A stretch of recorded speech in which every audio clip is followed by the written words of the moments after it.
So step 2, create some golden rules. Now, this is an example of one we used, okay? And this is what sometimes people want me to talk about this specifically. So think about what is the most important at your position. Make sure it's measurable. And so let's take something like running backs, okay? And I don't know who coaches what out there that's listening, but if you coach the running backs, you want what are things that really were important to us? We got to have great ball security. We got to take pride in our fakes. We want to be blocking somebody when the whistle blows. Okay. These are things that are measurable. You may say something like, we want to run for 150 yards. Well, you don't really determine if we run for 150 yards. I'm in Georgia. If you're playing Buford High School or Carrollton High School, you're probably not running for 150 yards. But that doesn't mean you didn't do that. You can carry out great fakes against everybody. We can be playing the University of Georgia and you can carry out a great fake. We can play the University of Georgia and you can keep the ball high and tight. So I want to come up with some golden rules. And the key component to making this work, if you see all 5 steps, is make sure these are measurable and attainable. I wouldn't say a golden rule is something that will never drop a pass, necessarily. That's something that we'll come back to. But you want to, if I'm a receiver, I want to stem every route, whatever the great get off is. You want to, think of things like at quarterback. You wouldn't say don't throw interceptions. You want to say take pride in your fakes. You want to protect the football. Come up with some things that are measurable and attainable for your position group. Running back is probably the easiest one to explain, but I don't want to tell you what to put. Like, it doesn't matter what I think.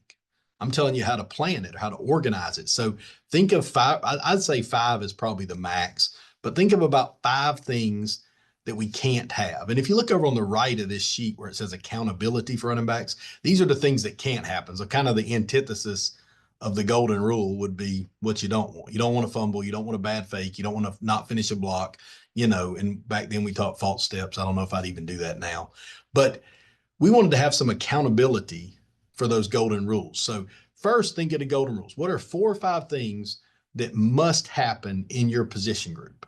Okay. And if you want to get in specifics, people can ask questions at the end, but what are 4 or 5 things that have to happen in your position group? Make sure they're measurable and attainable. But the thing I liked the most about this was it just made the coaches think. So as you guys are hearing me say that, you may be thinking, well, what are 4 or 5 things that we have to do? If we can't do anything else, because there's hundreds of techniques, there's hundreds of drills you can do. But what are 4 or 5 things that are our golden rules that must happen? Okay. And we're going to repeat those things over and over again. We're going to have accountability for those things. There's an understanding of what is important. And as you guys know, winning football games comes down to playing to a standard and not worrying about the scoreboard so much and focused on improvement. And if you're talking about a position group, we're definitely talking about just constant improvement. And my experience with constant improvement was whatever we put an emphasis on, that's what we got. Okay. And so that gets us into the 3rd step, which is you take that golden rule and you create an accountability system, which I already showed you our right side here, accountability. So let me pick up on the running back aspect. So if I'm coaching the running backs and they know one of our golden rules is we're going to take pride in our fakes, we're going to have great fakes. So maybe at the end of the game, instead of grading film or instead of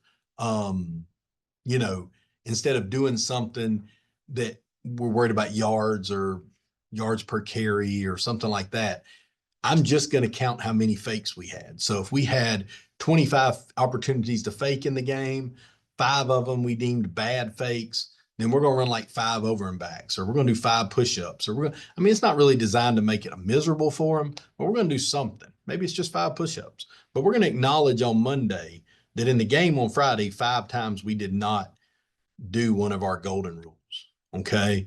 That immediately shines a light on that, which leads to better performance. I mean, anything you do, whether it's coaching a position group or, like I said, now run the central office stuff at the school system, anything you shine a light on is going to be improved. Okay. And so what you want to do with these golden rules is shine a light on the 4 or 5 most important things. Then you want to create an accountability system that really gives some credence to those rules. So what are we going to do when those rules don't happen? What are we going to do when we don't carry out fakes? When we don't carry out fakes, we're going to do a push-up for every time, everybody. So the whole running back room had 5 bad fakes. We're all doing 5 push-ups. Sounds simple, hard to keep up with the season. Fine. And that's why picking the rules first is so critical. Okay.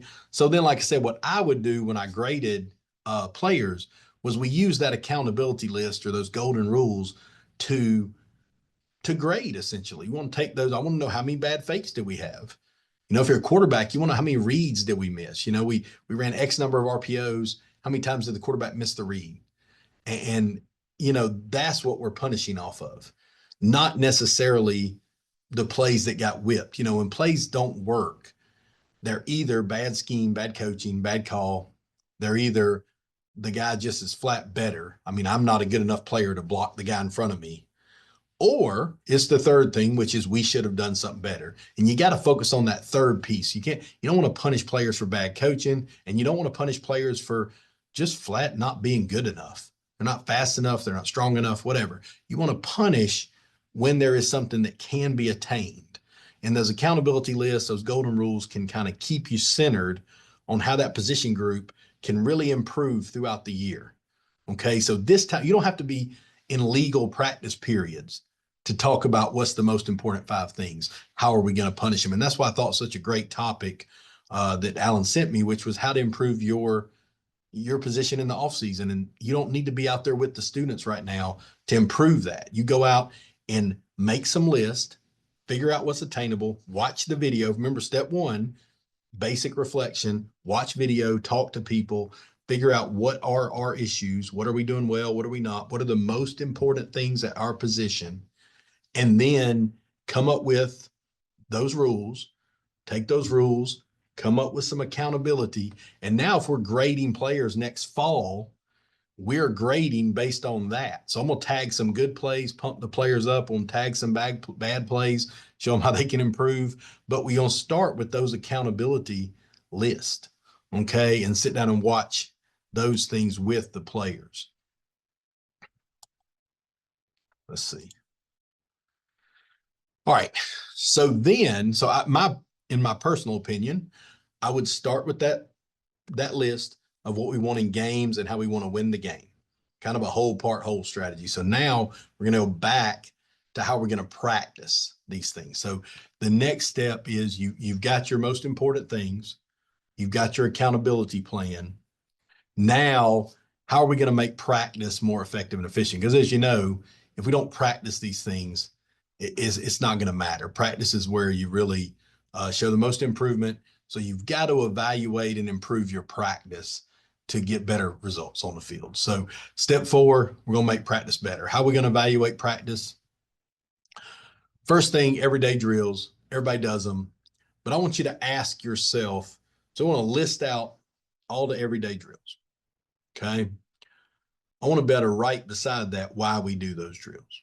Do these match what we got out of these accountability lists, what we said were our golden rules, what the coordinator, the head coach, others gave me on things that need to improve? So if those drills don't match something that we've already done in step 1, 2, or 3, we may need to do something different. It may be time to look at some new drills. Go find some new people to talk to. You can't just do because we always have. The offensive line can run into that some.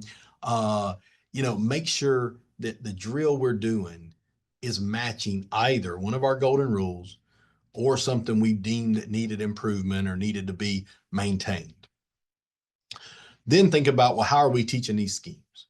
Now you can go back to the conversations you had at the basic reflection time, which is what was going well, what was not. What we talk to a player, what did you understand that we put in, what did you not? Because guys, coaching and teaching is the same thing. So the components of good instruction are going to be there in the classroom and on the field. And actually on the field, it can be easier because they want to be there and it's more dynamic. So if you're not able to teach these schemes, you got too much stuff. And if you're able to teach it, fine, keep it all, maybe even add some, but only you're going to know that. But there needs to be an understanding of, how do I teach these schemes? So I'm a running back coach. How do I teach inside zone? How do I teach pass pro?